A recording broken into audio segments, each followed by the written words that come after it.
Good morning, everyone, and thank you for joining us for the 2024 Mideastern Athletic Conference Weekly Football Coaches Video Conference. I am Elise Scripter, Director of the Strategic Communications for the Mideastern Athletic Conference, and I will serve as moderator and co-host of today's question and answer session. Joining me as co-host throughout this season will be Executive Producer of the MEAC Digital Network, Mr. Lynn Thompson. Welcome, Lynn, and thank you for being here with us today.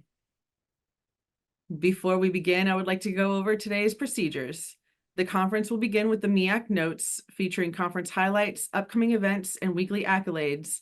Afterwards, we will ask each head coach questions about previous matchups, the upcoming games, followed by questions from the media.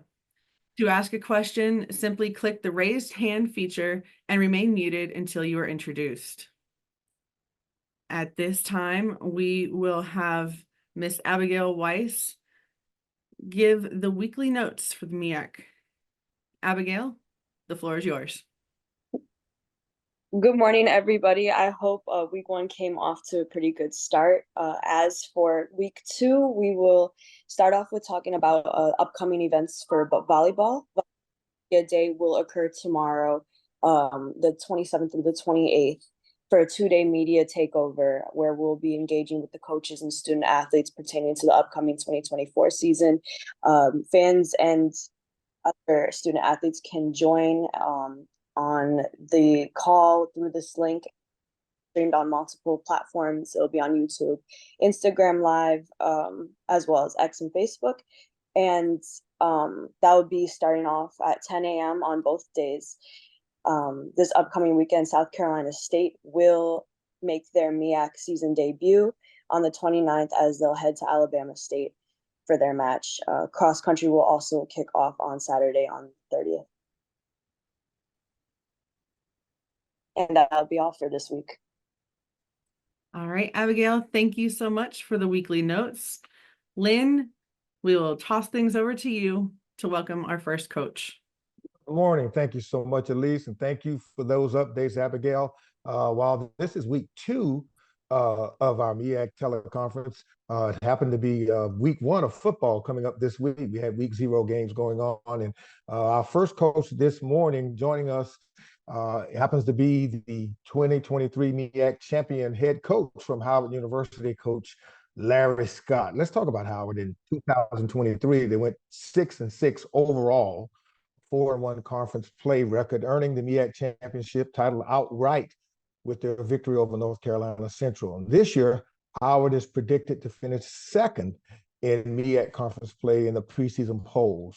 The Bison are led by their fifth-year coach, Larry Scott, and he happens to be with us this morning. Good morning, Coach Scott. How are you?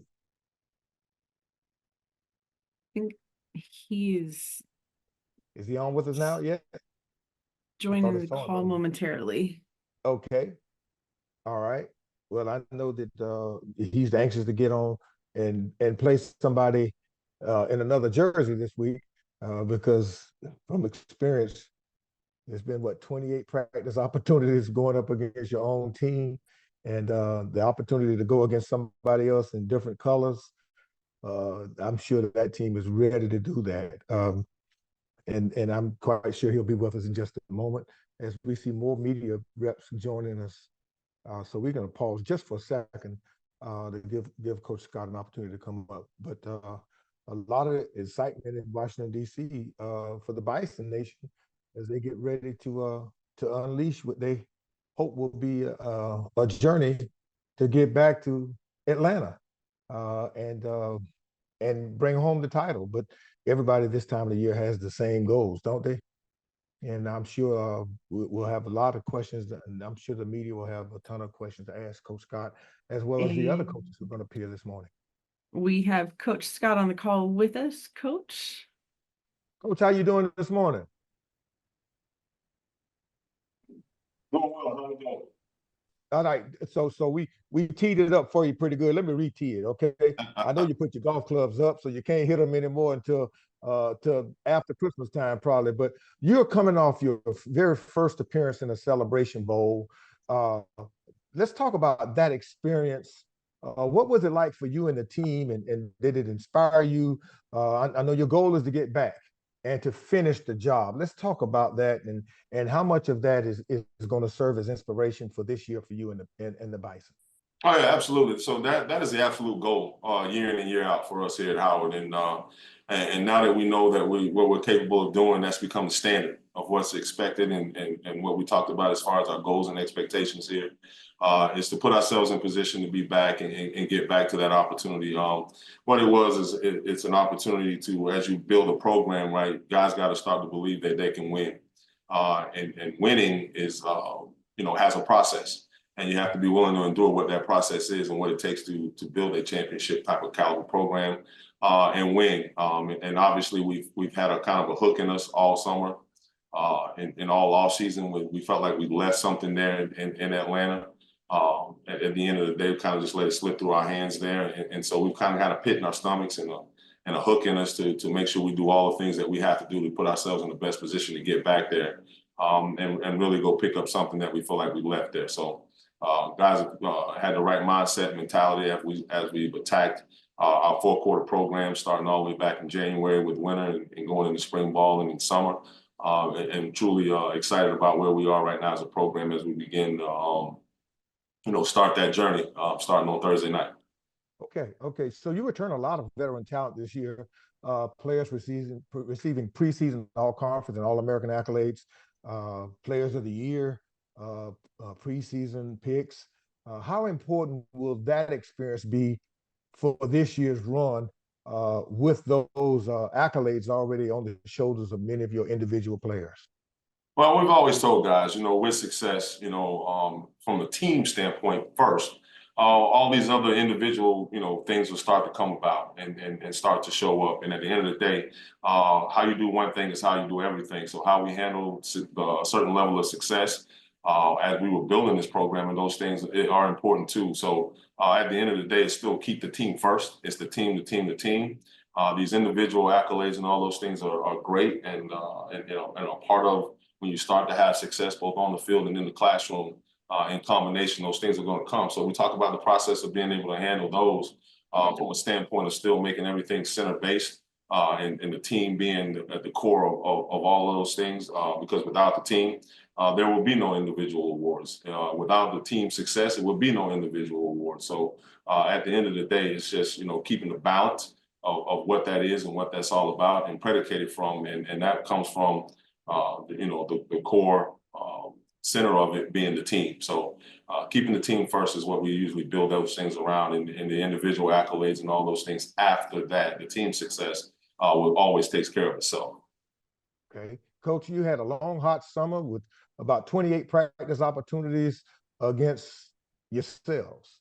But this Thursday night, that changes. You're going on the road at Rutgers, an FBS non-conference matchup. Let's talk about that. What's your outlook? What do you foresee for Thursday night? Oh man, I think an excited football team.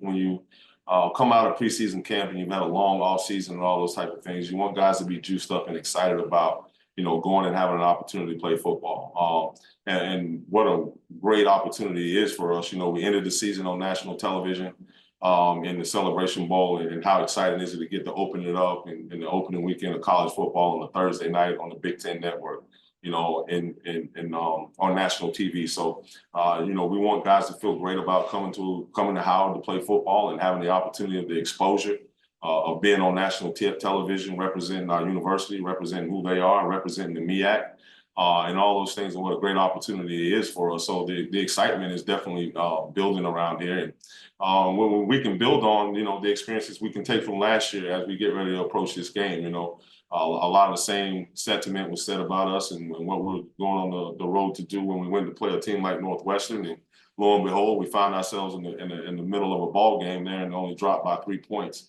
And knew where we, kind of beat ourselves in those situations. So obviously we want to go this time with the mindset and mentality that we expect to win. I don't care if it's a Big Ten team and all of those different things, but if we go take care of the things that we, are held responsible for and control, don't be surprised if we find ourselves in the middle of a ball game this time, and what experience we can draw from last year to this time is hopefully putting ourselves in position to find a way to finish. So we definitely expect to each and every time we go out and play to win. And this is no different. Okay, Coach. Well, that concludes my opening questions. We're going to now take questions from the media. And as a reminder, media, please use the raise your hand feature and remain muted until you're introduced. And Elise is going to take that from here. Elise, take it away. Thank you, Lynn. Our first questions come from Mr. James Hill. And as a reminder, please state your organization you're with as well. Good morning, Coach. It's James Hill with James Hill Sports. How's it going, Coach Scott? It's going well, James. How you been? How's your summer been? Blessed. It's hot down here. Talk a little bit about your quarterback room. You have some gentlemen who are willing to come in and do whatever it takes to help the Bison win games. Have you identified one of those three gentlemen, or will that be something everybody will see come Thursday night?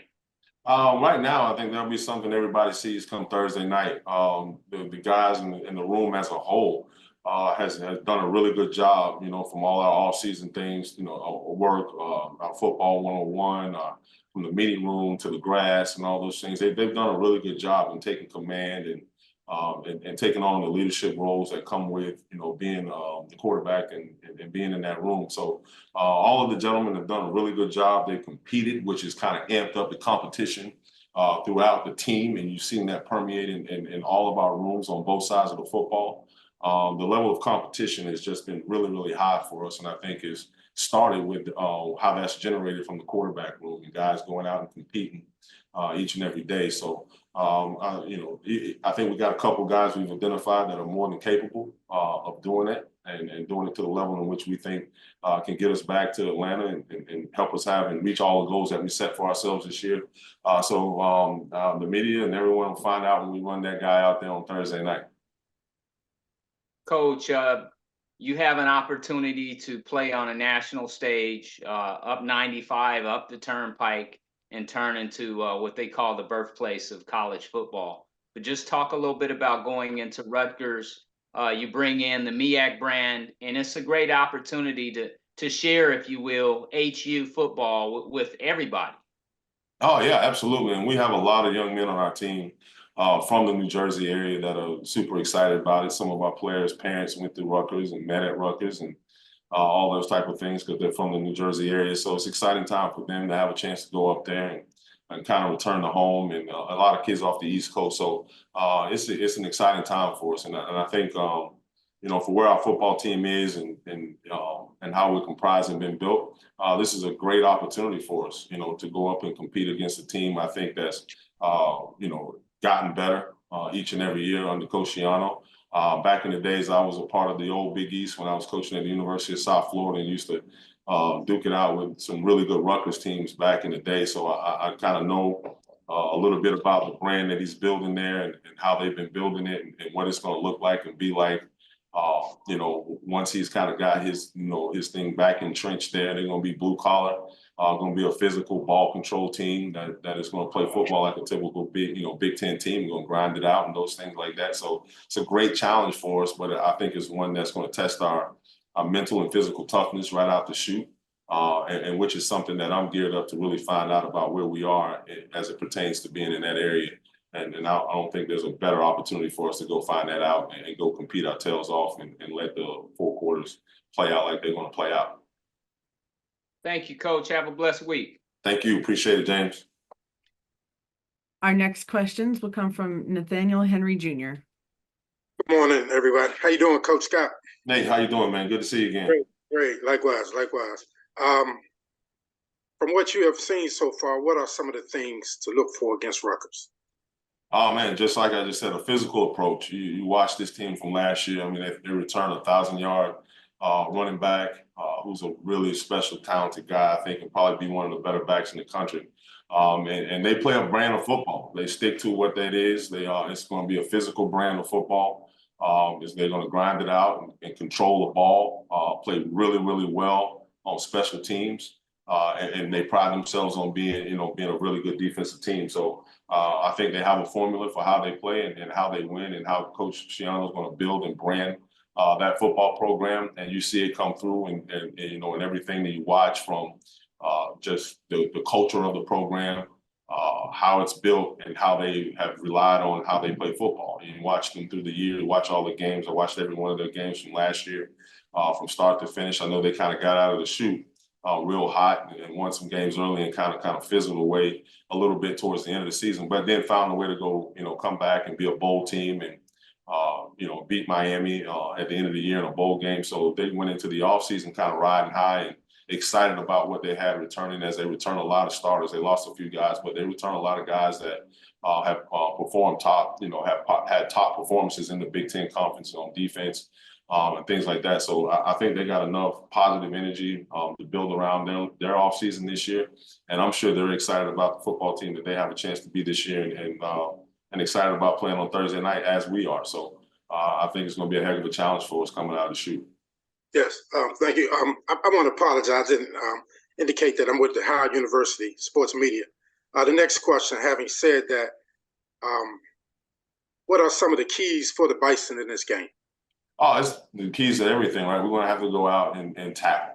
Number one, they rely a lot on their run game and those things, and trying to control the ball. We're going to have to be really good on early downs. We're going to have to, first and second down, we're going to have to tackle well, be fundamental, be in our gaps, and do those things. And I think with them bringing in a transfer quarterback from Minnesota, they want to open things up a little bit more on the offensive side of the ball for them too. So I think we're going to have to be ready to defend, a pass game that we really hadn't seen a whole lot of on film and those things, because that just wasn't how they were made up a year ago. That I can see expanding and growing for them as they move into this season with a new guy at the helm at quarterback for them. But we're going to have to tackle and be fundamental, and we're going to have to rely on our toughness. I think is going to be the key. Obviously, we're going to have to take care of the football on the offensive side of the ball. Every opportunity we have to put points on the board, we're going to have to come away with points. And we're going to have to play really, really well and sound on special teams, which is something that they rely on and lean on big, and we got to match that as we approach it. So it's going to be a very fundamental game, I think, built around discipline and toughness. Thank you, Coach. Good luck this weekend. Thank you. Appreciate it. Our next questions for Coach Scott will come from Mr. Dwayne Nash.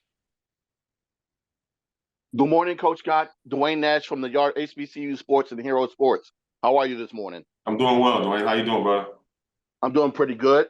My question kind of piggybacks off of what James asked you earlier today. At what point did the realization that you will be suiting, or that you'll be going onto the field without the quarterback that you've had your entire time there at Howard, Quentin Williams, finally hit you? And what was your process like this all season, replacing him? What did that look like for you? I think it finally hit. I guess maybe after the game was over. I mean, at the end of the day, that's just a natural transition of college football. It's not like you in the NFL and this guy's going to be your premier quarterback for X amount of years or X amount of time that he's contracted to be. So at the end of the day, you're always constantly recruiting and trying to look at the roster and trying to build and put the right pieces together to develop and all those type of things, knowing that was going to be a reality after the end of last season. So we were already prepared to make sure that we were doing the right things and getting the right people in there and developing and making sure we develop and coach the bottom half of the roster just as hard as we coach the top half of the roster year in and year out. Something that we really focus on here is coaching every young man on this team every day in every way. So obviously we were already in development mode of making sure that we were prepared for that in the future and in the way that we were recruiting and address some of the holes and needs in the roster. And so bringing in a transfer quarterback from North Carolina A&T, Zach Yeager, was already in the works and in plans and things like that. So had him on there, and we had done a really good job, I thought, of developing our room top to bottom. So to create that competition and to create the opportunity to follow the right guy that would be taking over the helm for us and leading us into this season. So it was something that we had already started the planning process of and the building of. So I feel like we're in a good spot right now where we're at with replacing that position. And the other thing is we you can't ever downplay the rest of the talent that you have surrounding the quarterback. And I think we have a host of guys that can help take some of the load and burden some of the load for that from that standpoint and make the plays that are going to be out there to be made. So really excited about where we are as we turn the page and move into a new realm with a new quarterback. Speaking of Yeager, what have you seen from him along as well as the other quarterbacks that are transferred over to Georgia Avenue this past offseason that have impressed you? Man, I think just the maturity of the group. You want that group to have a certain level of maturity of how they carry themselves in the locker room, on the field, and workouts, in the meeting rooms, in the classroom, and all those type of things. So to see the level of maturity from that position, all those, be it some of the guys that are kind of young, has really been impressive. And I think we focus a lot on some of the outside character building standpoint pieces of a program that you see have kind of maturated itself into that room first, which has been really good. We spent a lot of time on leadership and the development of positive leadership and impactful leadership, and bring people in to kind of help young men address some of these issues and build in some of those areas. And to see some of these guys really transition from, freshman to sophomore to junior, and the transfer that's coming in and bringing a certain level of maturity anyway, with already being a 22-year-old young man, has been truly impressive. And you've seen it kind of fall into the right, protocol and the right order of what you want it to be, where your quarterback's not just the leader of your offense, but they're leading the team. And the guys are kind of falling in line to what true leadership is. And so it's something we spent a lot of time on this offseason, and we continue to through training camp, and we'll continue through the season. But just the maturity and the ability these guys have to lead, which is a difficult thing in this time of day for peers to lead each other. And to have young men of the same age and those type of things taking on those roles and embracing what that is. And leadership isn't always the cool thing to do. It isn't always the popular thing to do. But to have guys who can stand fast in that, 10 toes down in that, and stand on business when it comes to leadership and leading their peers, both on the field and in the classroom and in every social environment, has been really big for us. And I think will be key as we progress through the season. Thanks so much, Coach. Good luck this weekend. Thank you. Appreciate it, Glenn. That is all the questions from the media at this time. Lynn, back over to you. Thank you so much. Thanks so much, Coach Scott. Coming up next, North Carolina Central head coach Trey Oliver. North Carolina Central in 2023 finished with a 9-4 overall mark, going 4-1 in conference play and earning an at-large bid to the NCAA FCS playoffs. This year, North Carolina Central is predicted to finish first in the conference preseason polls. The Eagles are led by fourth-year head coach Trey Oliver, and Coach Oliver is with us this morning. Good morning, Coach Oliver. How are you? I'm well. How are you doing this morning? Good. I'm doing well. Last year, your season wrapped up in the first round of the NCAA FCS playoffs against the University of Richmond after winning the Celebration Bowl the year before. Let's talk about how this team and your coaching staff have addressed the expectations and the overall mindset now as you head into this year, regular season, versus last year. Well, I think obviously the goal last year and every year is to win a national championship. So I think our guys were a little disappointed when we didn't make it to the Celebration Bowl. Excuse me, but and then we had to kind of refocus on the playoffs. So our goal this year is postseason play one way or the other, and for us to finish the season 9-3, a top 20 team, that's nothing to pout about, drop your head to. So we were pleased about going to the playoffs, first time in school history going to Division I playoffs. But we worked really hard this offseason as a coaching staff and then with the players just to try to refocus and get ready for this year. Yeah, you graduated a class that saw, overwhelming success during their time as Eagles, and now as a result, you've had to bring in a new class to replenish your roster. So let's talk about this 2024 roster now. Yeah, it seems like we've been young ever since I've been here. So we did lose, quite a few guys to the transfer portal this offseason and tried to replace those guys. But I thought we had a great signing class with, a bunch of freshmen we had coming out of high school. So we're pleased with that. And, some of these young guys that we had in the roster last year really got to step up. And I thought I saw some good things throughout camp and spring ball with the young guys we have on the team. So we're excited to watch those guys grow, and I can't wait to see them play. Well, you open this week on neutral turf at Hard Rock Stadium in Miami in the Orange Blossom Classic, playing Alabama State University. National TV, talk about this huge matchup. The platform is great, great opportunity for branding for you and your program. What do you feel about this? Definitely. You know, once again, whenever we have an opportunity to play in classics or to play on national television and get our brand out there, like you stated, you know, that's great for the university and our program. But like you said, we do play Alabama State, very good football team. I believe they're picked number 1 in HBCU football this year. So great coaching staff. I've coached with a couple of those guys prior to, so we got a good feel for them and what they like to do. But they have a lot of new faces like we do, so we're gonna have to hurry and get those guys figured out. After the first series or two. But we're excited about the fact of going down there and having an opportunity to compete with those Alabama State folks. Okay, Coach. That's it for me. We're going to take a few questions now from the media. As a reminder for the media, raise your hand, use that feature, remain muted, and Elise will take it over from here. Elise? Thank you, Lynn. Our first questions for Coach Oliver come from Mr. James Hill. Coach Oliver, I hope you and everybody on campus are well. How are you, sir? I'm well. We don't have bad days in Durham, man. I'm well. Thank you for asking. Hope you're well as well. Thank you. Talk a little bit about the Eagles this year, your quarterback room, what that looks like, and new faces on your ball club. Yeah, of course, we didn't have a quarterback competition or quarterback battle. It was Walker Harris's job. So very pleased. He's been in the program for several years and sat behind Davius. So he knows the offense like the back of his hand. He's been sitting back waiting his turn. And, we have a plan with everything we do within our program. So as far as developing him, he played in every game, all 12 games last year. So he's ready and he's battle tested. I think, the only way you can get guys ready is by giving them quality reps, game reps.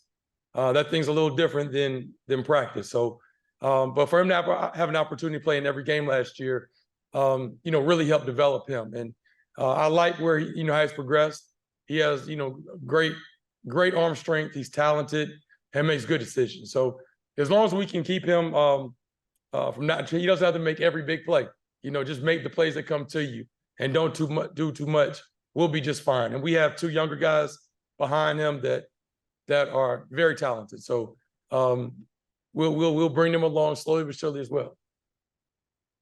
Defensively, what do you see on the defensive side of the football? And then just talk a little bit about the upside of guys going to the ball and playing good defense. And you get an opportunity in this game down in Florida against Alabama State.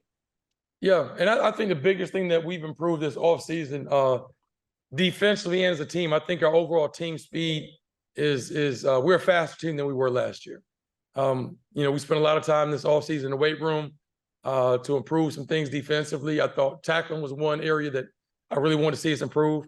I thought that our coach has done a great job of. It's hard to improve tackling and staying healthy, man. It's a balance. It's hard to get those live reps and scrimmage and live tackling drills and keep guys, relatively healthy. So I thought I was pleased with how my coaches did as far as, teaching those drills and things of that nature. But overall team speed, I think, is where we've improved the most. Thank you, Coach. Have a blessed season. Look forward to covering you. Thank you. Our next questions for Coach Oliver come from Chris Stevens from HBCU Sports. Coach Oliver, how's it going? I'm well, Chris. How are you? Pretty good. You've been adamant about the MEAC getting some respect in these rankings and different things of that nature. Obviously, you have a chance to, show what your guys are capable of this coming Sunday at the Orange Blossom. Just what are you looking forward to the most about that challenge? Obviously, Alabama State's picked to win the SWAC East. They're a team on the rise. Your guys have something to prove after the finishing second in the MEAC last year. Just what are you looking forward to the most about this challenge coming up this weekend? I'm done with the polls, man. We're good. We're good. I'm done with the polls. People want to question our program and who we are. We were top 20 team last year. Last 2 years. So It is what it is. We're excited for the opportunity to go down there and play against Coach Robinson and their football team. I've said what I've said before, and it is what it is. But we're excited for the opportunity to go down there and compete. And just what we have all Mr. Hill already talked about the quarterback room. Just what other position group are you looking forward to stepping up and making themselves known for Central this year? I think both up front on both sides, offensive line and defensive line. We have more depth on both sides. We got a couple defensive linemen that are coming off some injuries from last year, so we won't have all of our troops for this first game or so. But I'll be very excited when we get those guys back later this season. But both sides of the ball, I think we've improved. Offensive line, we got a lot of depth. We brought 20 offensive linemen in here for camp. And they're battling all this week as well to finalize the starting lineup. But very pleased with the physicality and the depth we have up front. And lastly, obviously this season, all college football seasons are a marathon and not a sprint. You got to take it 1 week at a time. But have you and your guys kind of addressed the MEAC championship race as it pertains to how it finished last year and how you guys want to, get it right this year? Have we addressed it? Yes. With our program? Yeah, as a team. Oh yeah, definitely. I mean, what it is. You got to go undefeated in conference.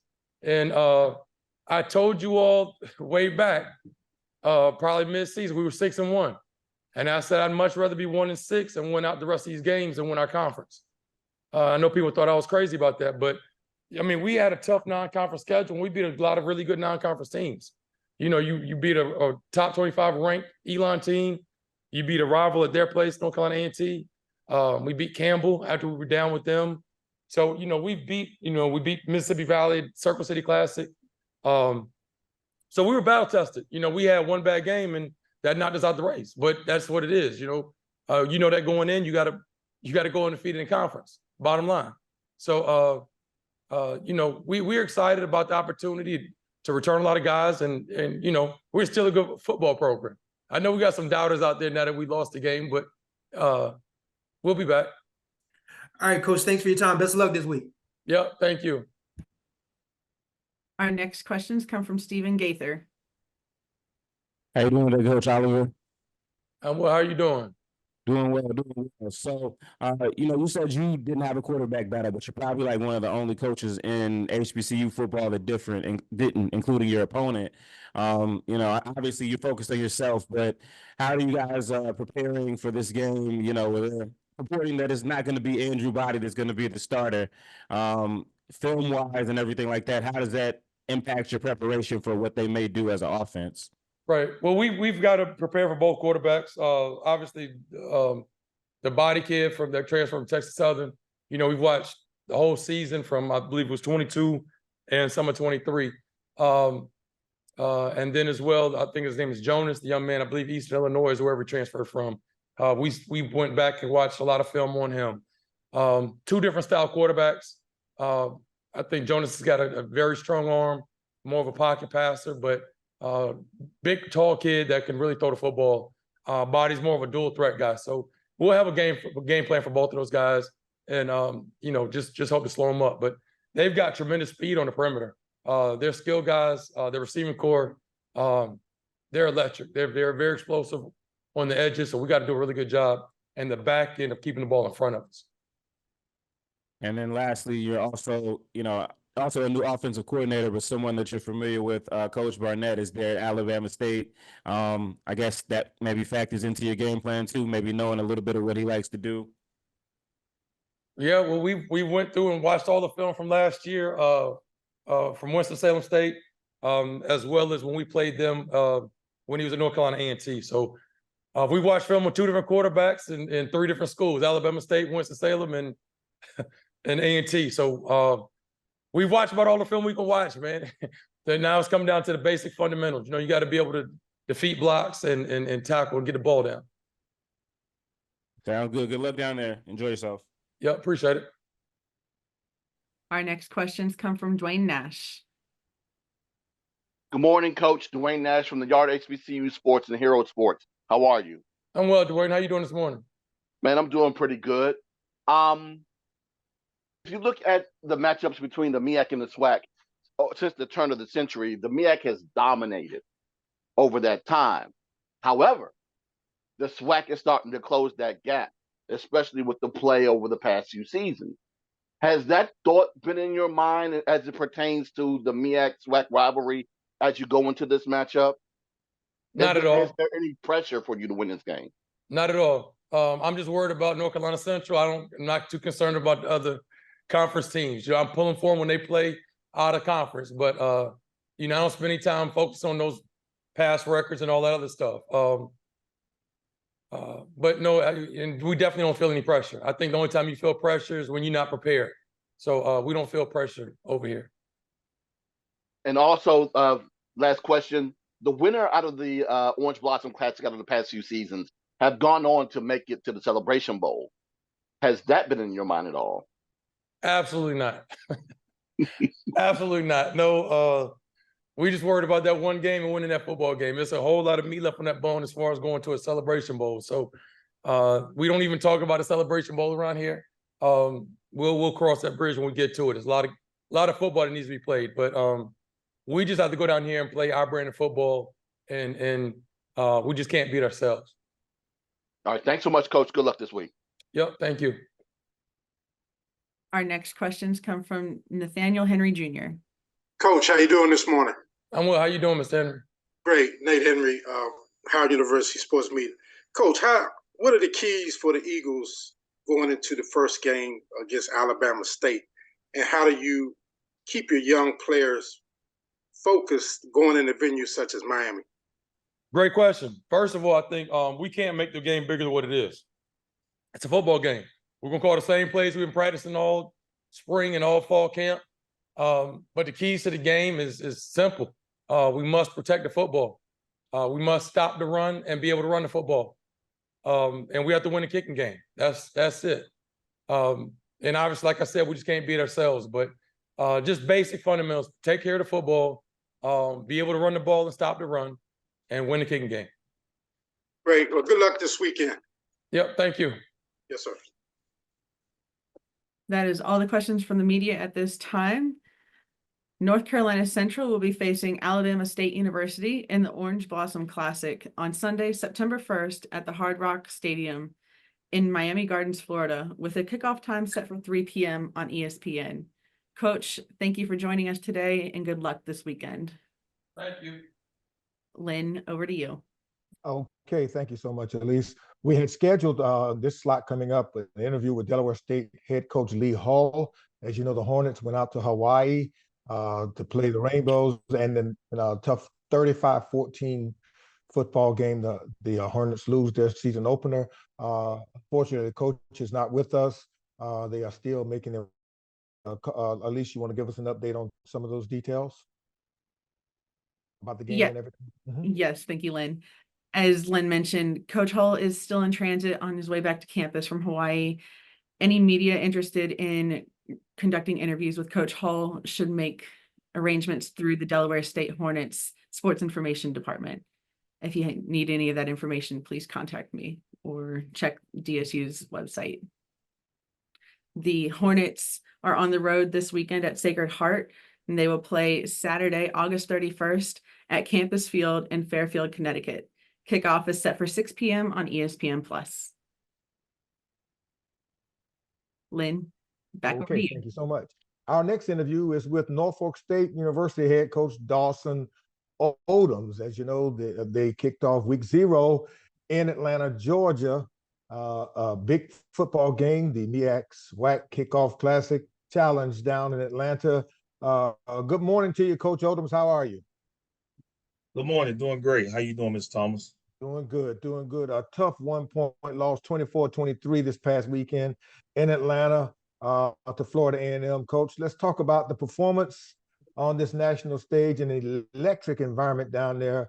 The Spartans jumped out hard and fast, just couldn't hold off in the end. Talk about the performance, the platform, and the overall experience down there. Well, first of all, I just want to say thank you to the MEAC SWAC Challenge Committee, man. It was a great environment for our players and great experience for our program. And just unfortunate for us to come up 1 point short, but I really think this football team is a good football team, and I think when you watch us play, you can see that we have a very talented and very physical group of guys. We jumped out on them 14-0. They had 17 unanswered. Then we had a miscue there with a field goal. You go into halftime, you're up 14-10. Come out the second half, they score, we score, go back and forth like two heavyweights would. We go down the stretch, come down to the fourth quarter, couldn't get a stop to get the ball back. But we gave ourselves a chance to win a football game. And I think this football team went into that game with a lot of questions, a lot of question marks, but I think we came out with a lot of answers. And we're looking forward to taking on the rest of our schedule because I really believe this football team is going to continue to get better each and every week. I was very pleased with our locker room afterwards. You can see the growth in our program, and that's why having a locker room that's been together is so important from experience. It's a different vibe, and I like where we are and I like where we're headed. Okay. Despite the result, there were a lot of positives to take away from the game, including a strong performance from your quarterback, Jalen Daniels, and your running back, Kevon King. Can you talk about how these players helped start the spark early in the game? Well, let's start with our offensive line. I really thought our offensive line gave us a chance to be dominant. I've been saying it throughout the spring into the summer and throughout fall camp that when you return 4 out of 5 starters and these guys have played a lot of snaps, we've really felt that our O-line was going to be pretty good. And they held up against a very challenging and athletic and big defensive line for Florida A&M.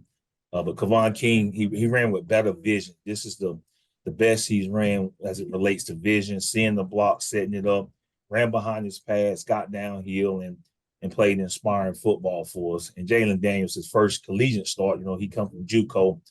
He was very poised, very calm. He missed some plays, but that's understandable. But it never got rattled. He was positive, and he has those quarterback intangibles that I feel can really lead us going down the stretch and into this season because he has those intangibles that they're hidden. You don't see them, but you can hear the positivity. He's like, just get it back to us one more time, coach. And it's just something to see, man. It's exciting. Our players believe in him. He believes in us.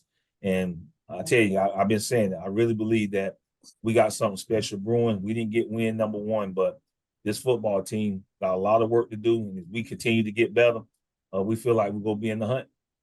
Okay. Well, this week, you're on the road facing a big regional opponent in East Carolina.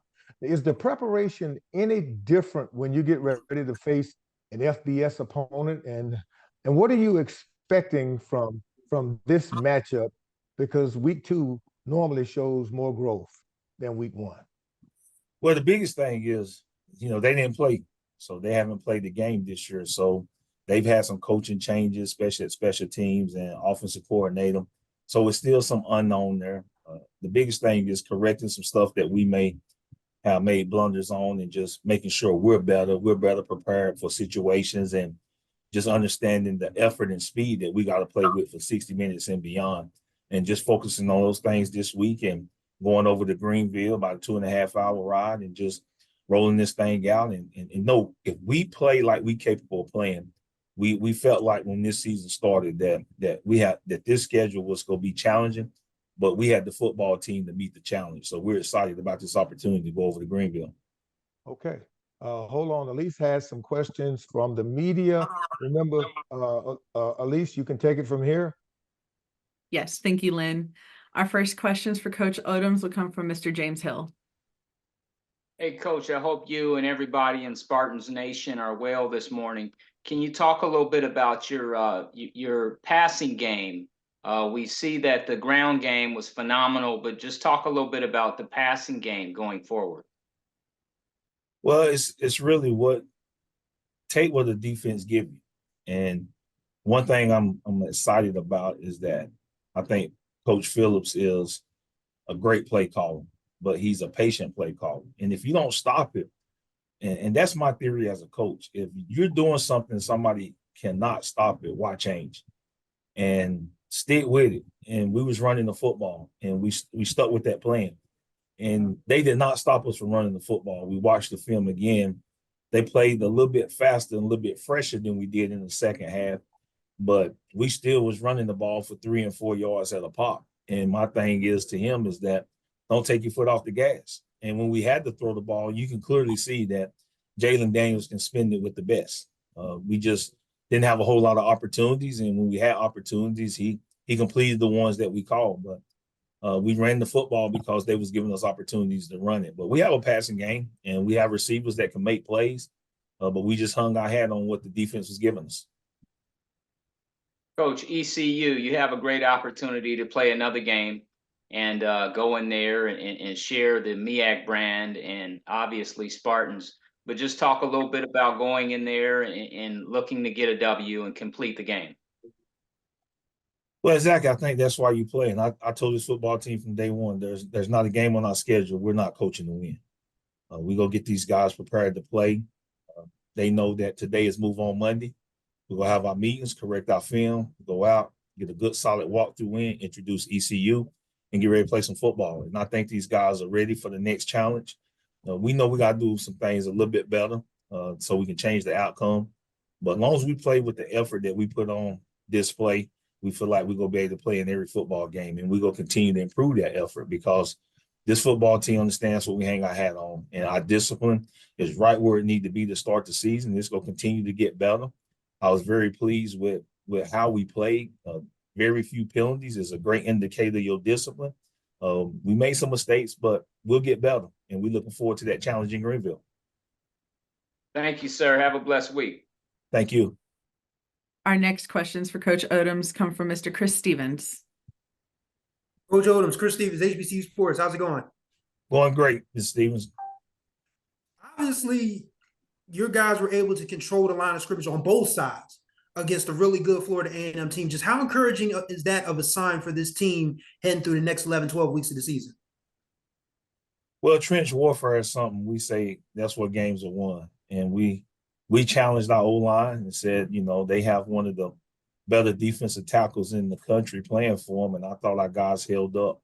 And their O-line has great size. And I thought the additions that we added on D-line, the depth of the D-line for us, we didn't miss a beat. And we know we're going to continue to get better. We missed some plays. We had the quarterback a couple of times on third down that got out of our hands, and he was able to extend and make some passes down the field.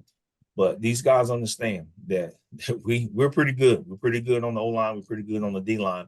And if we can stay healthy and just continue to get better, I think this is going to be a football team that is going to have a lot to say about this coming season. And then, of course, when Saturday after the game, you mentioned that you went for two, obviously, because number one, to win the ball game, obviously. But then you also said that, you were worried about, your guys running out of gas at the end. Obviously, it was pretty hot in Atlanta. A couple guys lost their lunch, if you will. Just were you confident in the conditioning of the team? Do you think that could have been better? And how were you guys able to make it through 60 minutes of, I guess, a slush field down there, with respect to conditioning? Well, the biggest thing is that when you play that first game, nothing you've done in practice is gonna simulate that game speed and the intensity and enthusiasm of playing in the game. So you can try to practice it all you want, but we know what game full speed look like versus practice. And you're going against your same teammates. So a lot of times you got to pull up, you got to protect each other. And that first game showed that. And I think all the teams that played in 0 week were experiencing the same thing. I think every game you saw cramping. And that's just a part of it. It's a lot of things that go into it. Conditioning is one, but like I tell them, you got to play to be able to experience and feel what it's like to be playing in the game. But I thought those guys pushed through it. But at the end of the game, you saw it wasn't just our team. Both teams were struggling with cramping because, we have to deal with the wet bug in camp. So when the temperatures get so hot, they're going to pull you off the field. And when they pull you off the field, ain't a whole lot you can do, but it ain't no wet bub on game day. So I struggle with that rule because our players never get in those conditions that they need to be in order to really feel like what that game atmosphere is like.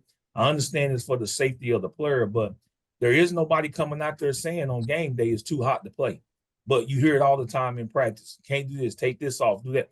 So it's kind of hindering these guys from the preparation needed because football is played in conditions. And if you can't be in those conditions, it's tough on game day. Sounds good. All right. Thanks, Coach. Best of luck this week. Always a pleasure. Thank you. And our next questions for Coach Odoms come from Daryl Duvall.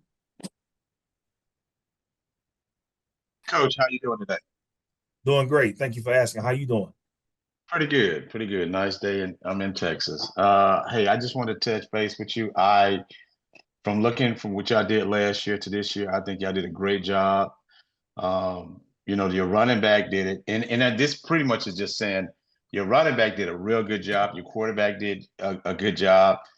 There was few mistakes. You all were down to the end and missed that, field goal and just tried to do that, run the ball in.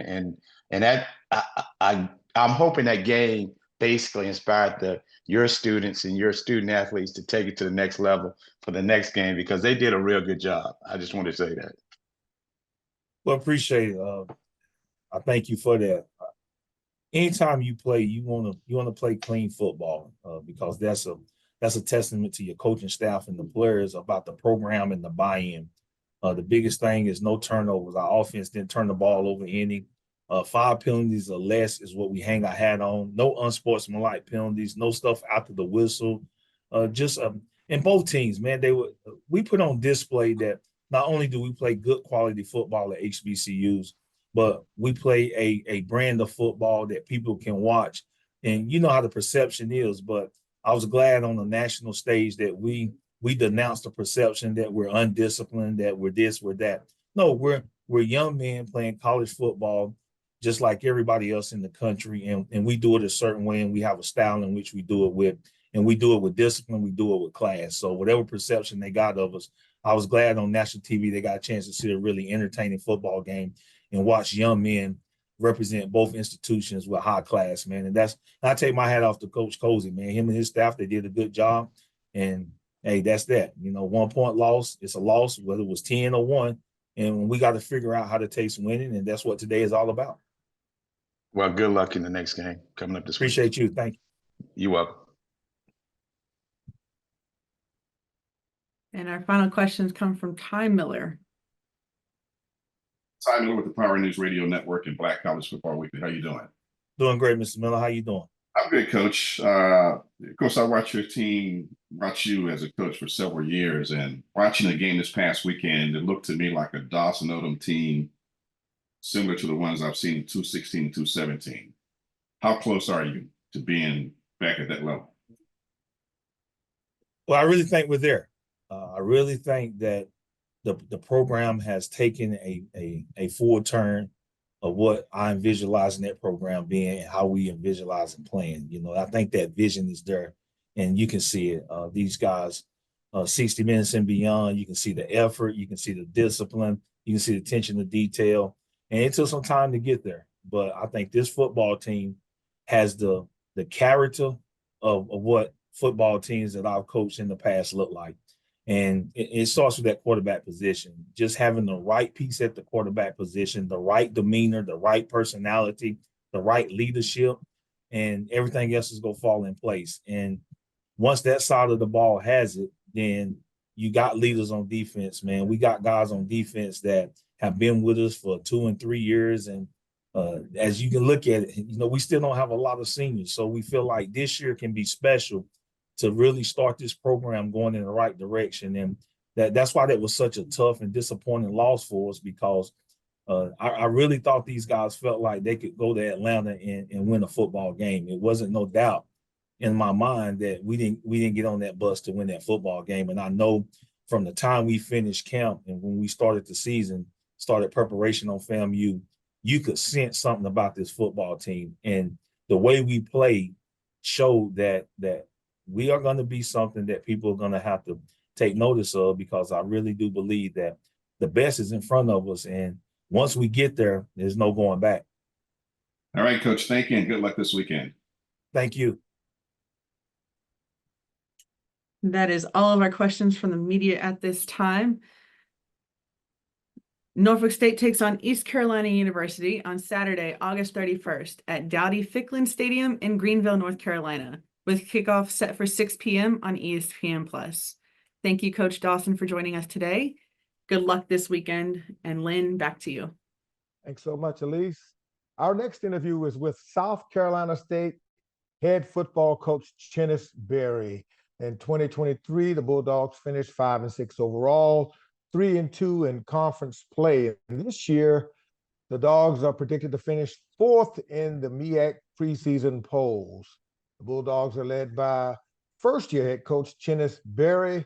He's taking the reins from the legendary Buddy Pugh. Good morning, Coach Berry. How are you today? Good morning. How you doing today? I'm good, man. I'm good. It's good to see you too. Welcome to the MEAC. Hey, glad to be here, man. Excited. Welcome back. You know, you've been in and out, but now you're at the helm of a program that has a very strong legacy of success over the last decade. What has this transition been like for you since joining the Bulldog Nation and just moving over a few miles, basically, from Columbia to Orangeburg? I'll tell you what, the transition has been great, actually. Like you say, just being right down the road in Columbia, South Carolina, of course, you know, through the years, just having, you know, a great, fond respect for South Carolina State and what they've done over the years. I mean, to follow a legend like a Buddy Pugh, and also to be able to have him as a resource right here in Orangeburg to be able to lean on when I need him. I'll tell you what, it's been a great transition. You know, ultimately, when you're taking over a program, regardless of where you are, you have to get buy-in from people, okay? And the people we're talking about is winning the young men that are currently on campus. And I thought we started off by doing that, by getting the right fit of coaches that fit our brand and what we were all about, what we were trying to instill. It's not always the best coach, but the best fit, who fits our brand about discipline, culture, integrity, things of that nature. And then we had to get buy-in from the current players that we had here. And I thought we did that, you know, just getting the young men since January to really understand what we're about and how we're going to do things. And I tell you what, I feel really, really good about this football team. You know, over the time, we put in a lot of work, just kind of putting the pieces of the puzzle together. And now we're here on game week, 7 months, of a lot of hard work and sacrifice to be able to get to this day and get to this point. And we're excited where we are as a football program. Well, Coach, you didn't waste any time. You hit the ground running as soon as you got to Orangeburg. I mean, getting acclimated to your new surroundings and the team, as you just mentioned. How have those relationships that you just spoke about, how have they grown? And tell us how the team is bonded since you put all of this together and since your arrival on campus in January. How is this bond taking place? Well, it's been actually amazing. You know, there's ebb and flow to it all. But our young men are completely bought into the process. They want to win. They're used to winning. People around here at South Carolina State, they've been winning for a long time. So the young men that we had currently in the program, they just wanted to get back to doing things the right way. And we did that. And we've been doing that since the time I arrived here. And, you know, just getting buy-in, not only from the players, but the whole entire campus community, the whole entire community of Orangeburg. Really, these people are super excited about what we put together here. And I can't wait to see us play this upcoming Saturday in Tallahassee, man. But it's been a great process, man. And like I say from the beginning, you know, just having Coach Pugh as a resource as well as Coach Jeffries. You know, I went to see Coach Jeffries last week and got a chance to sit down with him and spend a little time with him. And so much wisdom between the two of those legendary coaches. If you've been a part of HBCU football as well as national football, you talk about on this landscape of FCS football, the name of Willie Jeffries and Buddy Pugh is going to come up. And for me, as a new coach, to be able to come in and have the resource to be able to lean on those guys for wisdom, knowledge, understanding, and things of that nature, it's been a great transition. Well, looking ahead this weekend, as you kick off the season in Tallahassee against Florida A&M, they just battled against Norfolk State in the MEAC SWAC Challenge. You heard Coach Dawson Odom talking about it, and they're coming off this win over Norfolk State. You know, share your preview of this week's matchup, the Rattlers and the Bulldogs. First of all, what a great football team and football program that FAMU has had over the years. And what a great game. We all had an opportunity to sit and watch this past weekend, a well-played, disciplined football game versus Norfolk State and Florida A&M. So, you know, it's an unbelievable challenge for us as we get ready to go down to Tallahassee, Florida, for our young men to be able to see where we are as a program. You know, but our young men are really excited about that opportunity. We've been stressing around here the urgency of now. The urgency of now. Okay, you can't get this back. We're going to have 60 minutes to be able to put our brand on the field to be able to show what Bulldog football is all about. So the urgency of now is an acronym, no opportunity wasted. This is an unbelievable opportunity. And our guys got to relish the moment and stay in the moment of the game. Again, we don't look at it as a big game, it's the next game. And so our young men have to be able to stay within that. And they've been really, really bought in these last couple of weeks, man. We're a healthy football team for the most part. You know, whenever you get through training camp, you want to make sure that you got a healthy football team. And we got a team that really, really believes. It starts with winning between the ears. And we're going to take our football team down there, the young men that we decide to travel with, and they're going to come prepared. Again, the separation is in the preparation. And our young men will make sure every day that we prepare, because we can't get this day back. We have to be able to maximize every single day and every single opportunity we get. But the urgency of now is no opportunity wasted. We're going to go out there for 60 minutes and put our best foot forward versus a really, really good Florida A&M football team. Okay, Coach. Well, let's take a few questions from the media. Elise, you've got it from here. Thank you, Lynn. Our first questions for Coach Barry come from Mr. James Hill. Coach Barry, congratulations on all of your success. It's James Hill with James Hill Sports. Can you just talk a little bit about bringing your championship mentality in?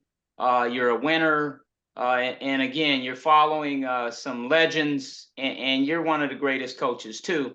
Just talk a little bit about bringing that into the South Carolina State University.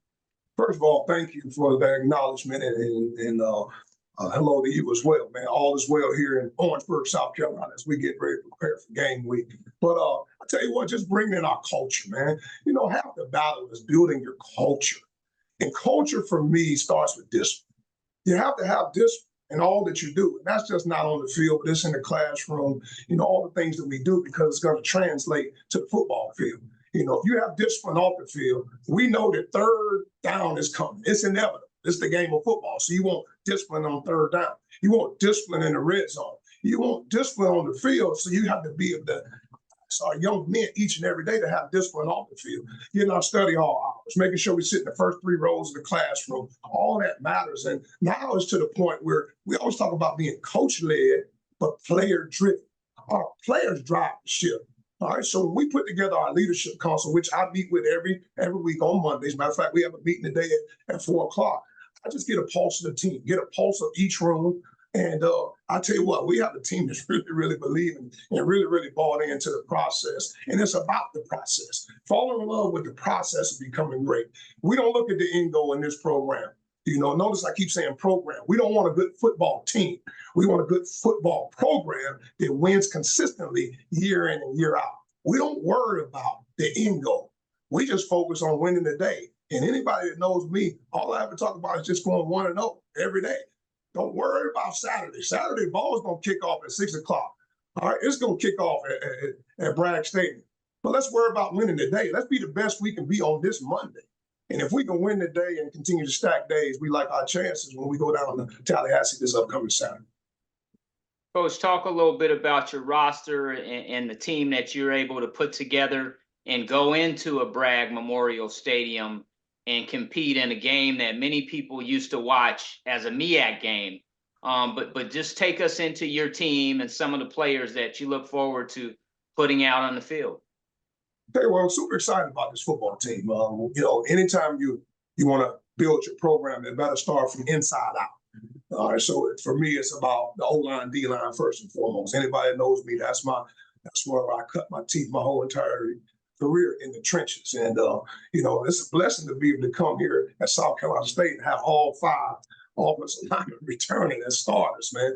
And what a special thing that is. And then to be able to add in a couple transfers to that room led by Nick Taste. If you want to look at the ideal physical specimen and offensive line, you talk about Nick Taste. I mean, he's a guy he's all that in the bag of everything. I mean, he's really a special young man. He's been a starter since the day he arrived here on campus, as well as Eric Brown, our starting center, who is a nuclear engineering major. So you want a smart guy at center that's a senior. And then Cam Johnson, he's our starting left tackle, you know, another athletic guy that's been in the system. So those the 3 guys alone have had 37 consecutive starts.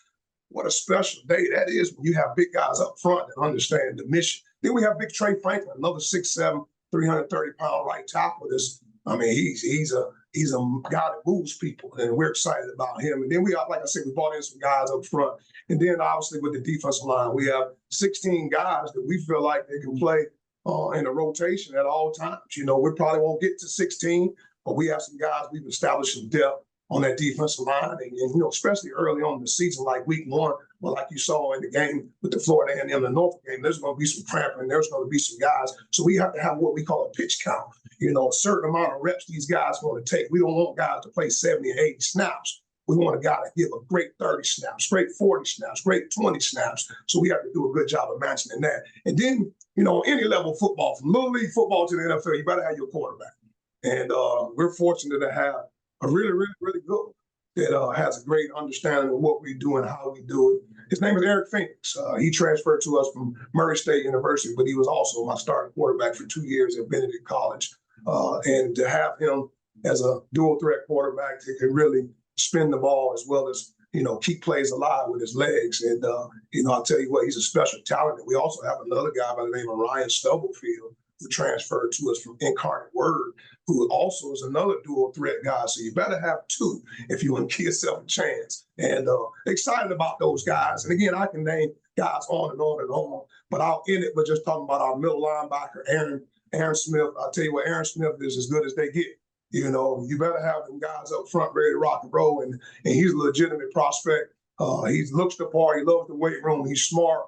He's cerebral. And he's a really, really good Mike linebacker for us. So, when you start with building it through the inside out with the O-line, D-line, linebackers, and quarterbacks, you like your chances. So I really, really love this football team. I think we got a chance to have a special year in year 1. And those are just some of the guys, to name a few. Thank you, Coach. Have a blessed week and a blessed season. God bless you, man. Go Dogs. Our next questions for Coach Barry come from Stephen Gaither. Coach Barry, how you doing today? Oh, man. How you doing today, sir? Doing well, doing well. First off, you got big shoes to fill, not only on the field, but in the weekly media sessions. Coach Pugh definitely left us with many gems. So, yeah, you got a chance to watch the game, as you said, just like everyone else did. You got a chance to see what Richardson, what they look like, FAMU looks like with Richardson as quarterback. What were your impressions of him, and what challenges does he and the FAMU passing game present you guys? Tell you what, FAMU is a really, really good football team. Coach Cozy is going to have his team ready to play. Did a very good job of managing the game. You look at Richardson, that's what he did. He managed the game. He didn't make any mistakes. He didn't turn the ball over. He did a good job of just taking what the defense gave him. And that's definitely a challenge. Whenever you have a quarterback, you have a chance. And with them having return all the offensive linemen return as well as a seasoned quarterback, because this isn't his first rodeo. I mean, he started on the FBS level at a couple different places, so he's had a lot of game snaps. And I think more than anything, he does a good job of just managing their offense. He's not going to do anything to put them in a bad situation. So I thought he was very efficient. He got the ball to his open guys. And, more than anything, we always tell the quarterback, don't turn it over. He did a good job of not turning it over to the other team. So, we have a big-time challenge with our defensive staff, making sure that we're prepared first and foremost. And then take away what they do best. Anytime you're preparing for a game, you can't worry about taking away everything. You got to worry about taking away what they do best. We have a philosophy. We try to do 10 things 100 times. We're going to be good at what we're good at. And if we're good at coming out of training camp, if we're good at certain things defensively, that's what we're going to do. And, I always tell our defensive staff, offensive staff, guys, let's do what we do best, because we're going to do it better than the opponent does it, because we do it every day. So, ultimately, we're going to be prepared. Our young men will be prepared. They'll be excited about the opportunity. But again, just stay in the moment. We don't want to put too much, make this game too big. It's just the next game. But we want to make sure that they relish the opportunity and understand the urgency of right now. Got it. Good luck to you, Coach. Thank you. God bless you. Our next questions come from Mr. Donald Lair from Box to Row. What's going on, Coach Barry? How you doing? All right. How you doing today, sir? Good to see you. Yes, sir. You too. So how having Eric Phoenix with you obviously did some really good things at Benedict. Does it, I don't know if I want to say make it easier, but how settling is it to know that you have your starting quarterback, a guy that you had previously worked with at Benedict? Well, it just definitely, like I tell them, man, this was divine intervention, man. This is supposed to happen. It's like really, when you look at how it just kind of happened, it was supposed to happen, man. This young man is special, man. He's a talented young man. He's a talented person. He's in grad school working on his master's, man, and he wants to be a coach one day too, man. So that tells you what kind of quarterback you have because he's extremely smart. I mean, Eric's one of those guys. You tell him one time, and then we're doing some different things. We're not just doing the things we did at Benedict. I mean, I have an offensive coordinator who spent time in the SWAC with Prairie View. He was with Dooley at Prairie View. He was with Dooley at Southern University. So we're doing some of the things that they were doing. I have a running back coach who was the offensive coordinator at Divisions II school, Bluefield State. So we're kind of implementing some things that they were doing there. And I have a receiver coach who was the offensive coordinator and head coach at Lake Erie College, a Division II school up in Ohio. So we're kind of putting a variety of different things to put this gumbo together so we can put this thing together. But ultimately, Eric's a smart guy because he can learn whatever we're putting on him. So again, it's great to have him. And he's a talented individual. I mean, he can make every throw. He's a true dual threat guy. And I tell you what, more than anything, the growth and the maturity that I've seen him since he left the program, when he getting a chance to go to Murray State, he was able to see some different things and how other people done some things. So he was able to bring some ideas of some of the things that they did at Murray State as well that I really, really like. So, I tell you what, it's special to have Eric Phoenix, talented young man, but probably more than anything, a more talented person. He's an unbelievable young man. And like I say, he wants to be a coach. So, we lean very heavily on Eric Phoenix and what he brings to the table. Okay. How are you getting settled into your role there now as the head coach at South Carolina State? I didn't hear the first part of your question. Sorry. Yeah. How are you getting settled in now as the head coach there at South Carolina State? I tell you what, I've been here 7 months now, man. So it's go time now, man. It's been fun really through it all. And like I say, just being able to have a resource, to be able to lean on Coach Pugh and, place, things about the community of Orangeburg and just being able to talk to him. Sometimes he just comes by the office and we just sit down and talk about anything, But transition's been great, really, honestly. The guys have bought in to what we're doing and how we're doing. We had the opportunity to have a spring ball, off-season workout situation, as well as have summer. We can bond together. We had about 70 of our guys here this summer just kind of coming together. And then obviously having training camp where we had brought in some guest speakers and things of that nature, a lot of team bonding, because for us, it's about the team. It's not about offense, it's not about defense, it's not about special teams, it's about the team. And together, everyone achieves more. It's about, regardless of where you come from, because we've all come from different places. Right now, it's all about the South Carolina State Bulldog family. And again, forget about me, I love you. That's one of the mindsets we have here at South Carolina State University. And then last thought, 5 or 6 years ago, did you think you would be, I'm sure, knowing you, I know you're prepared for this. Do you think you would be a Division I head football coach 5 or 6 years ago, regardless of whether it was at South Carolina State? Did you foresee that happening 5, 6 years ago? Honestly, man, I'm a firm believer in I let God order my steps, man. I mean, really, I just try to be the best I can be at where I'm at. Wherever I'm at, I want to bloom where I'm planted. And what I mean when I say that is I never set a goal or aspiration to be a head coach. I'm going to be honest. I wanted to be a best offensive coordinator and offensive line coach that I can ever be. And I know how this thing works. If you continue to be good where you're at, other people are watching. And every day is an interview.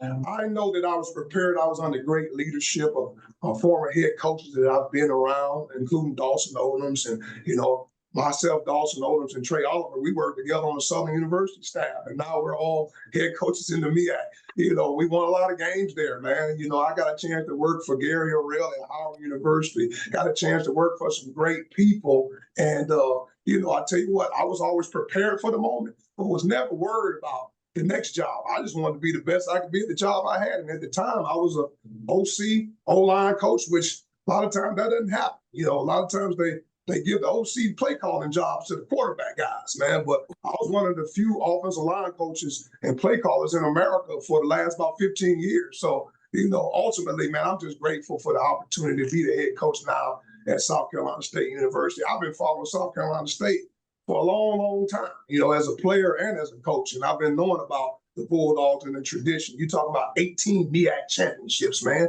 You're talking about since 1974, the first MEAC championship for South Carolina State was 50 years ago, and they've been winning them year in and year out. So, I'm a part of a great brand, a great family. Bulldog football hadn't gone and is here to stay. And I'm excited about being a head football coach here. Thank you, Coach Berry. Look forward to the game on Saturday. God bless you. Go Dogs. Our next questions come from Chris Stevens, HBCU Sports. Coach Berry, how you doing this morning? All right, man. How you doing today, Chris? Pretty good.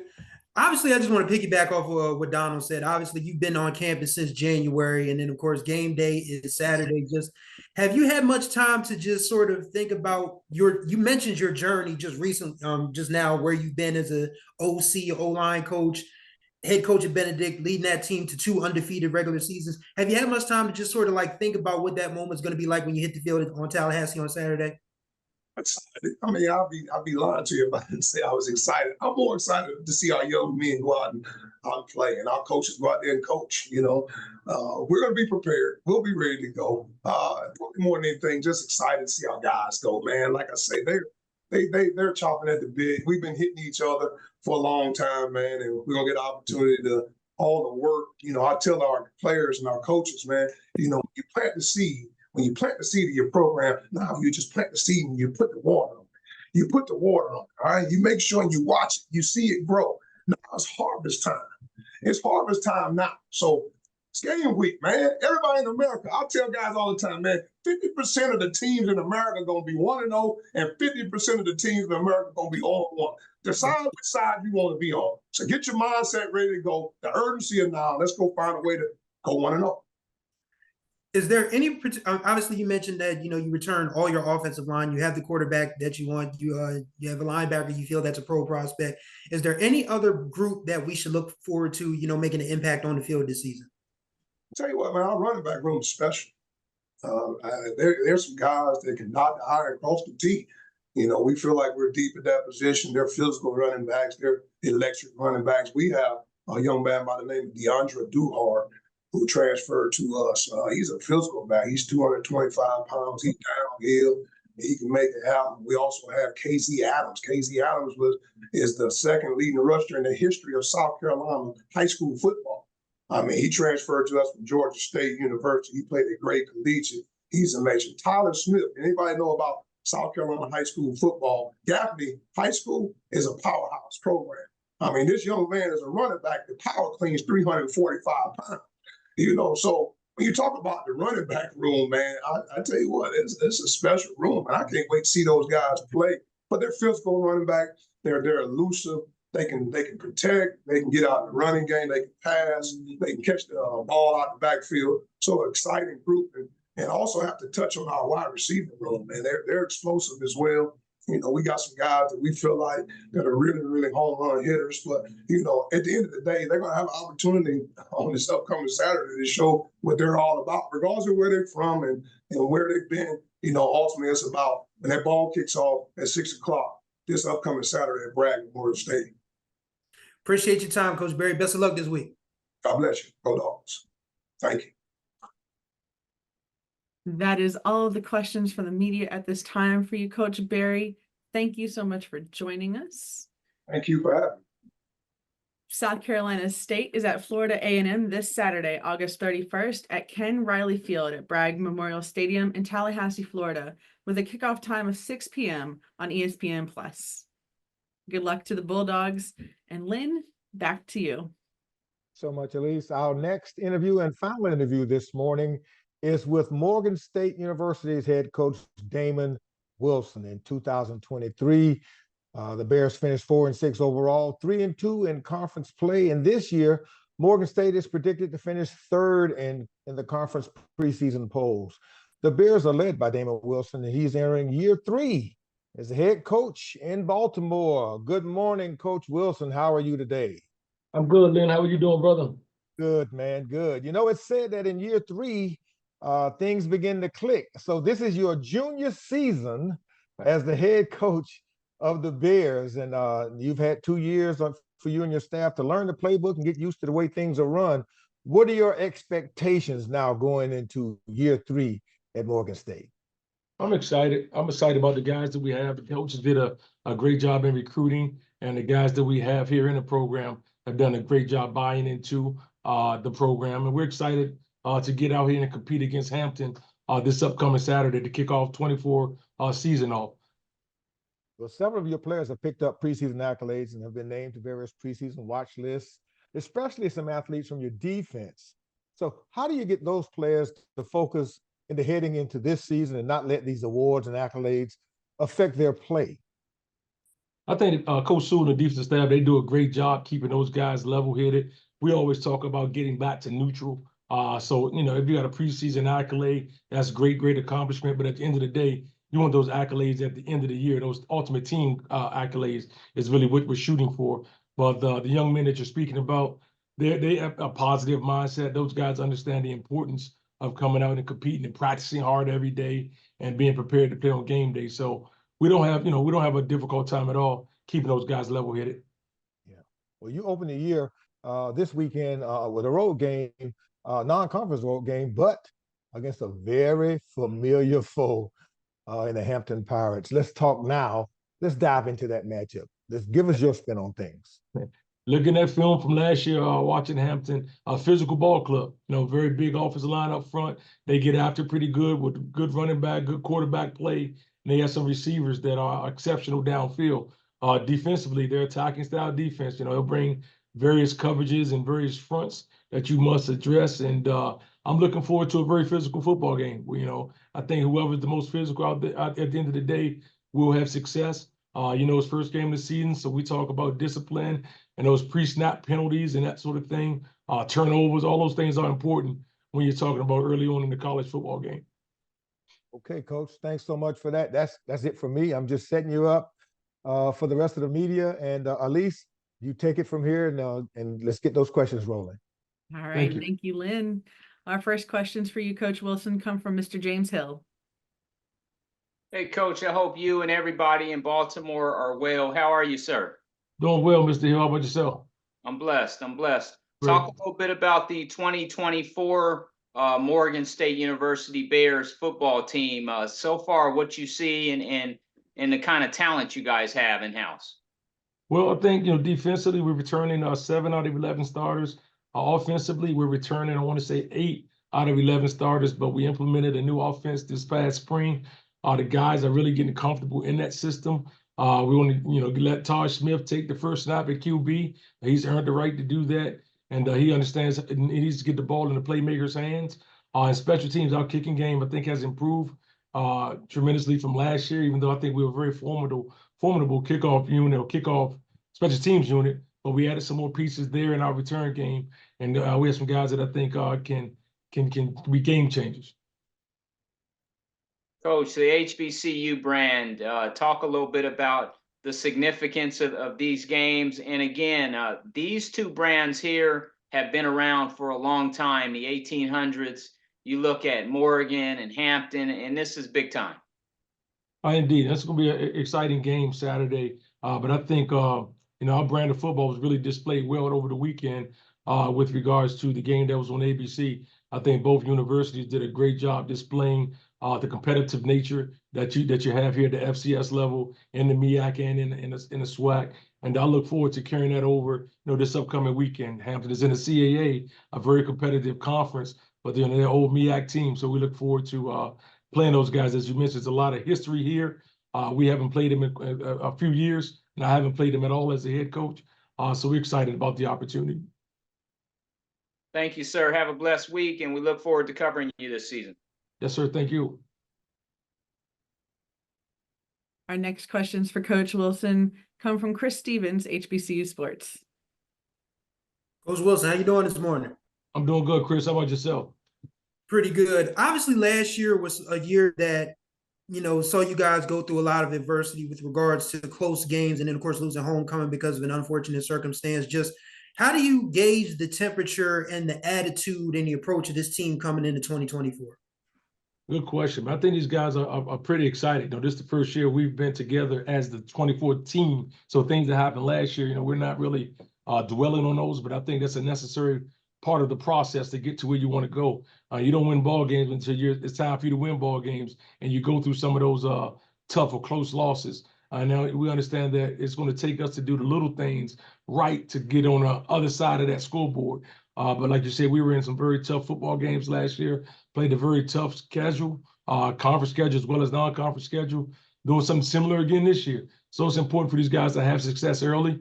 And I think once we do that, we just have to handle success the right way. And I think we'll be in a good position towards the end of this year. You mentioned earlier that you were shoring up different positions, such as special teams, defense, and offense. Is there a position group in particular that you're looking for to have marked improvement coming into this season? I think up front offensive line wise, we had a lot of young guys. We started 4 out of 5 freshmen last year. All of those guys are back, so those guys are, a little bit more seasoned, if you will. We added a few more pieces to that group, but those guys have progressed over the course of camp, over the course of all season. Had a great off season in the weight room. So we're looking to see what those guys let them see the rewards of their work, I guess, once we kick the ball off on Saturday. Thanks for your time, Coach. Best of luck this week. Yes, sir, Chris. Our next questions come from Donald Ware from Box Toro. What's going on, Coach Wilson? How you doing? Doing well, brother. Ware, how about yourself? Pretty good. Can you speak to or elaborate on how good or special a player Eric Hunter is? E40 is very good, man, physically as well as mentally. He's a guy that understands the front end, the back end. I think if he wanted to get into the profession later down the line, I think he'd be a great football coach. He's a guy that we ask a lot out of him. He's typically responds to those asks. He's a guy that we expected big things out of. I think he can continue to play after college, and to have him on the field is a blessing. And then you had a obviously dynamic running back situation. I guess really the last couple of years. How do you foresee sort of that position? Is there someone that stands out? Is it more a running back by committee situation? I think we have 3 guys, man, that could possibly be the starter. When you come out with whether it's JJ or KJ, Miles Myrie. We have another guy that we moved over from a wide receiver position, Jason, who's a young guy that has had a great off season. So I think either one of those guys could be the starter. Those guys can be moved around in various positions offensively. I think they may cause mismatches in the receiving game. So it's up to our quarterback to get the ball in those guys' hands and let those guys make plays. Oh, and then you mentioned, Eric's coming back. You've got some guys that are coming back, 2 Erics, as a matter of fact, but you lose some in the back end. Can this defense be as good as last year's defense was? I think if we just focus on this year, I think we can. One thing, like I told those guys, that team that we had on the field last year, last game of the season against Howard, that team no longer exists. That team is gone. This is a new team, new challenges, new opportunities. We definitely lost some pieces with Jordan Toes and Noah Washington and Lawrence Richardson. Those guys really were able to make some plays for us. Also, as well as Javion. Those guys played for us for a few years. So they're going to be missed. But it's another person's opportunity to take advantage of their reps and that sort of thing. So to make a name for themselves within the structure of our defense. Thank you, Coach. Look forward to Saturday. Appreciate it. Yes, sir. You got it, Donald. That is all the questions we have at this time from the media. Great. Thank you. Morgan State opens their season on the road this weekend at Hampton University on Saturday, August 31st at Armstrong Stadium in Hampton, Virginia. Kickoff is set for 6 p.m., airing on Flow Football. Coach, good luck to you and the Bears this weekend. We look forward to watching the game.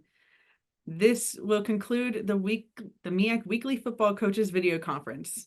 Before the end of the conference, we would like to thank all that assisted in participating in today's video conference. The MEAC would also like to thank its corporate partners for their continued support of the conference and its Elite 8 member institutions. As a reminder, the next video conference is next Monday, September 2nd at 10 a.m. For more information on MEAC football and other sponsored sports, visit meacsports.com and follow the MEAC on social media at MEAC Sports on Facebook, X, Instagram, TikTok, and Threads. Thank you all for tuning in to this week's MEAC Football Video Coaches Conference, and have a great football week.